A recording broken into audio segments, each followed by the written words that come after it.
Hello বন্ধুরা, সবাই কেমন আছো? দেখো বন্ধুরা, আমি এখন কি রান্না করতেছি। আমি রান্না করতেছি কাঁকড়া বোনা। দেখো বন্ধুরা,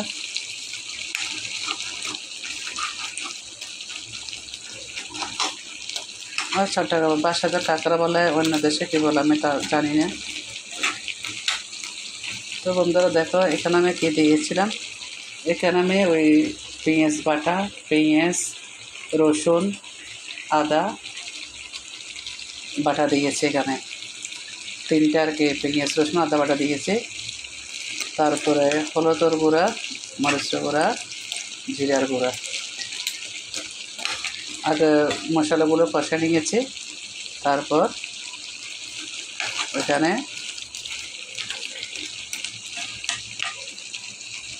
কাঁকড়াগুলো দিয়ে দিয়েছি। দেখো বন্ধুরা, আজকে এটা আমি ভুনা করবো। এটা জল রসা হবে না, জল হবে না, এটা মাখা মাখা মাখা মাখা হবে। আর এই কাঁকড়াটা অনেকে পছন্দ করে, আবার অনেকে পছন্দ করে না, কিন্তু কাঁকড়াটা আমাদের স্বাস্থ্যের জন্য অনেক ভালো।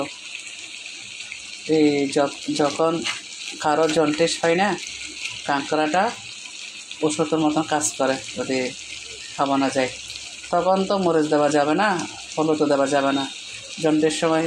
জন্ডিস হলে তো মরিচ শুধু মশলা দিয়ে রুগীকে দিতে হবে রান্না করে।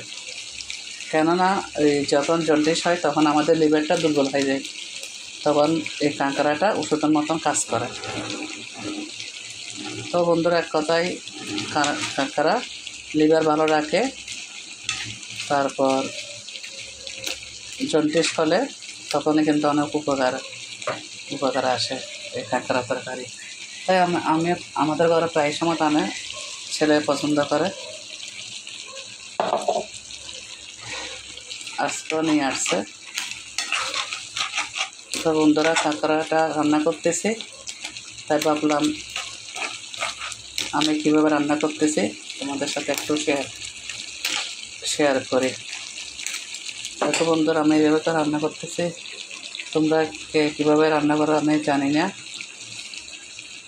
তোমাদের মতো হয় কি না। আমি এইভাবেই রান্না করছি, ভাজি করি নাই। মরিচ মশলা আগে ছেড়ে দিয়েছিলাম, কষানোর পরে কাঁকড়াটা এক একটা করে দিয়ে দিয়েছি। দেখো বন্ধুরা, প্রায় হয়ে গেছে।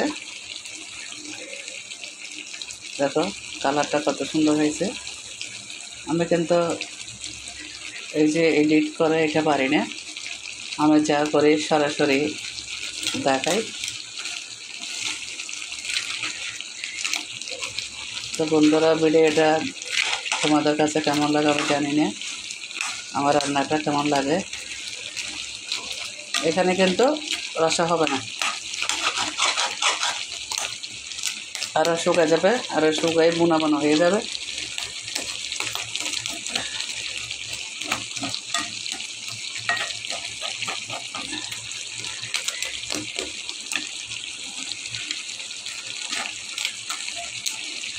দেখো বন্ধুরা, আমি এভাবে রান্না করলাম। তোমাদের যদি রান্নাটা ভালো লেগে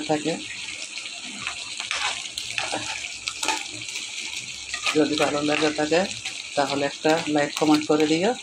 তোমরা এইভাবে রান্না করে খেয়ে দেখবে, নিশ্চয়ই ভালো লাগবে। বন্ধুরা, ঠিক আছে, আমি ভিডিওটা এখানে শেষ করে দিলাম। ভালো থাকো, রাতে রাতে।